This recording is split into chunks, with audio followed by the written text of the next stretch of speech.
नमस्कार, मैं अभिषेक उपाध्याय। आप देख रहे हैं टॉप सीक्रेट। उत्तर प्रदेश से फीडबैक लिया जा चुका है और बहुत ही महत्वपूर्ण फीडबैक है ये बीजेपी का यूपी को लेकर के।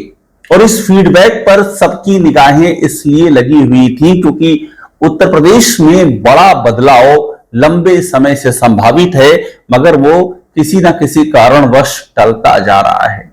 और अब अचानक से जिस तरह से डेवलपमेंट तेज हुए हैं, बीजेपी के जो ऑब्जर्वर हैं उत्तर प्रदेश के लिए, राष्ट्रीय महामंत्री विनोद तावड़े वो लखनऊ पहुंचे और उन्होंने लखनऊ में 1-to-1 मुलाकातें की हैं, फीडबैक लिया है पार्टी के वरिष्ठ नेताओं से। और हमारे सोर्सेस कहते हैं कि जो ये फीडबैक उनको मिला है वो इस बात की जरूरत को और भी अधिक पुख्ता करता है कि बीजेपी के पास अब टाइम कम बचा है। वही कहानी है, अगर इतिहास से पैरेलल तुलना करें एक अर्जेंसी को देखते हुए, तो वही अर्जेंसी जो कभी भारत छोड़ो आंदोलन के दौरान महात्मा गांधी ने एक नारा दिया था, करो या मरो, यानी कि अब कोई ऑप्शन नहीं बचा है, या तो कर गुजरो अदरवाइज जमीन साफ है। वो स्थिति हो चुकी है। ये फीडबैक एकदम क्लियर मिल गया है।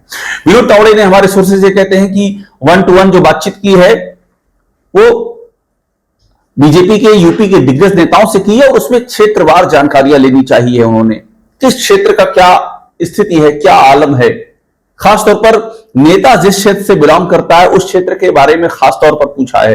और फीडबैक जो उनको मिला है वो काफी निगेटिव मिला है। विस्तार को लेकर के भी बातें हुई हैं कि मंत्रिमंडल का विस्तार किया जाए। अब विस्तार की बात में भी एक कैच है। हमारे सोर्सेज ये कहते हैं कि जो उनको राय दी गई है वो ये दी गई है कि समय कम बचा हुआ है, मैसेज देना है, तो किसी बड़े बदलाव की ओर भी जाया जा सकता है, वक्त कम बचा हुआ है, अगर संदेश आपको नीचे तक देना है। हमारे सोर्सेज ये कहते हैं कि दो तरह की बातें खासतौर पर पूछी गई कि बदलाव किस तरह का हो, जो फीडबैक मांगा गया, छोटा बदलाव हो, विस्तार छोटा हो या बड़ा हो। और हमारे सोर्सेज ये कहते हैं कि कुछ मंत्री हटेंगे भी, जो बातें सामने आई, क्योंकि फीडबैक काफी निगेटिव रहा है, खासतौर पर उन लोगों का जिन पे गंभीर आरोप है और जिनकी सरकार और पार्टी में इस लिहाज से सक्रियता लगभग शून्य हो चुकी है कि वो पब्लिक के किसी काम आए या सरकार का परसेप्शन बेहतर करें।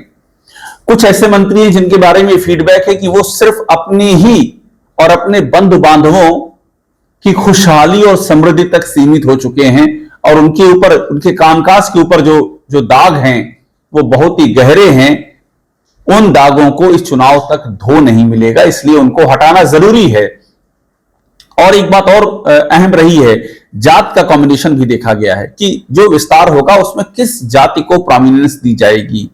उदाहरण के लिए ब्राह्मण, कुर्मी, दलित में से वे जातियां, खासतौर पर पश्चिम की अगर हम बात करें, जहां पर पश्चिम पे सीधा इंपैक्ट जाता है, उन पर भी बात हुई है। ओबीसी में से किस कैटेगरी को आगे बढ़ाना है उसको लेकर के बात हुई है। और एक बड़ी बात यह भी हुई है कि यह नैरेटिव कैसे ठीक किया जाए, जो जाति विशेष का नैरेटिव बन गया, यह भी एक चिंता का विषय जताया गया है। इस नैरेटिव को कैसे तोड़ा जाए। लबोलबाब यह है कि जो फीडबैक मिलता गया है वो इस बात की गवाही देता है कि समय कम है और कदम जल्दी ही उठाना है। यह फीडबैक ऑलरेडी दिल्ली के पास है। बड़ी बात ये भी बता रहा हूं मैं आपको, ऐसा नहीं कि दिल्ली को नहीं पता है, उनको पता है। सवाल उठता है फिर विनोद तावड़े को भेजा क्यों गया। तो विनोद तावड़े को इसलिए भेजा गया क्योंकि चीजों को फॉर्मलाइज करना है। ये ना लगे कि अचानक से दिल्ली ने कोई फैसला कर लिया। हमारे सोर्सेज ये बताते हैं फैसला भी तय है, क्या होना है, मंत्री भी तय हैं, जो हटेंगे उनकी लिस्ट भी ऑलरेडी बन चुकी है, वो पहले से ही है। इनफॉर्मल फीडबैक तो जाने कब से चल रहे हैं यूपी को लेकर के। ऑब्जर्वेशन, एक एक के काम के बारे में ऑब्जर्वेशन है, उनके साथ जुड़ी कंट्रोवर्सी, उनके माइनस पॉइंट, उनका जो जाति आधार दरका हुआ है, जिस दम पे मंत्री बने थे, ये सब चीजें पॉइंटेड आउट हैं। सवाल यह है कि जब ये लिस्ट तैयार तो विनोद तावड़े को भेजा क्यों गया। वो इसलिए भेजा गया कि अब फॉर्मलाइज किया जा रहा है। कोई भी फैसला अगर होता है, कोई भी बदलाव होता है तो उसे फॉर्मलाइज करना पड़ता है। उसी को फॉर्मलाइज करने के लिए विनोद तावड़े को भेजा गया और उन्होंने बीजेपी के अलग अलग दिग्गज नेताओं से बातचीत की। उनकी बातचीत के दायरे में अभी कुछ नेता ऐसे भी हैं जो कि दिल्ली और नोएडा में भी शामिल होंगे, मुकम्मल होंगे, यानी कि एक कंप्रेहेंसिव रिपोर्ट बना के वो देना चाहते हैं और उसमें स्टेक होल्डर्स भी होंगे कि हमने इन से बात की है, जिनसे बात की है मैं फिर कह रहा हूं, क्षेत्र वाइज आप देख लीजिए किस क्षेत्र में उनकी रीच है। पश्चिम भी है, पूरब भी है, ब्रज भी है, मध्य क्षेत्र भी है, ये सब शामिल हैं जहां से फीडबैक लिया गया है। अब जहां तक बात आती है कि बीजेपी के कार्यकर्ताओं को मिलेगा क्या आने वाले मौकों में, जो बोर्ड की बात है, निगम की बात है, ये जो पद खाली हैं इन पर क्या होगा, उसमें भी एक महत्वपूर्ण बात आई है। महत्वपूर्ण बात यह आई है कि कैसे भरे जाते हैं ये निगम और बोर्ड में पद, कैसे भरे जाते हैं। सवाल ये उठा कि जो नीचे से आए, यानी कि जिलों से आए, संगठन से आए, उनको आगे बढ़ा दिया जाए।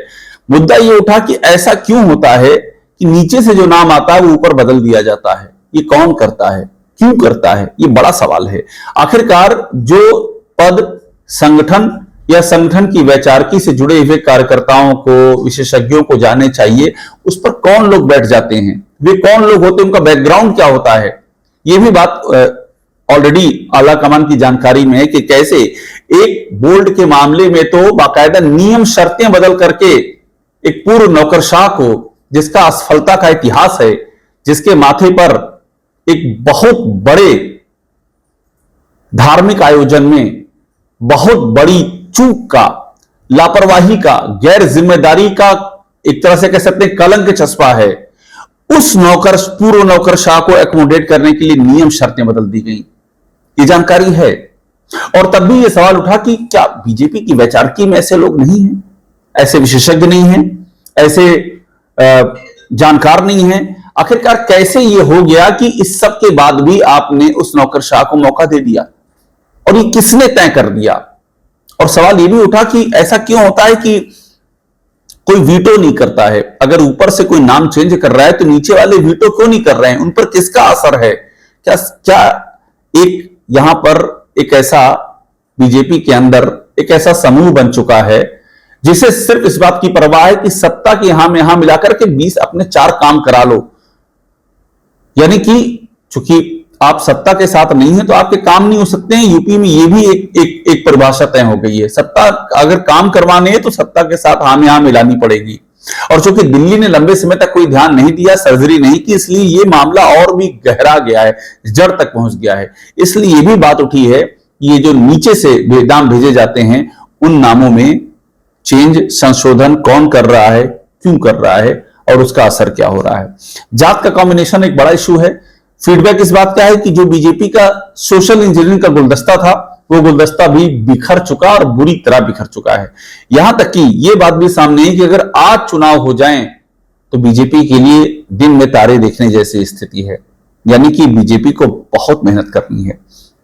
एक आखिर में मसला यह भी सामने आया कि ये मेहनत किस दिशा में होगी, आगे क्या रखा जाएगा, पार्टी का कौन सा चेहरा आगे रखा जाएगा। पार्टी ओबीसी नेतृत्व को आगे करेगी, पार्टी दलित नेतृत्व को आगे करेगी, किसको चेहरा रखेगी पार्टी, किस वोट बैंक पर पार्टी प्रोमिनेंस देगी, ब्राह्मण में कितना प्रोमिनेंस देगी, ये सारी चर्चाएं हुई।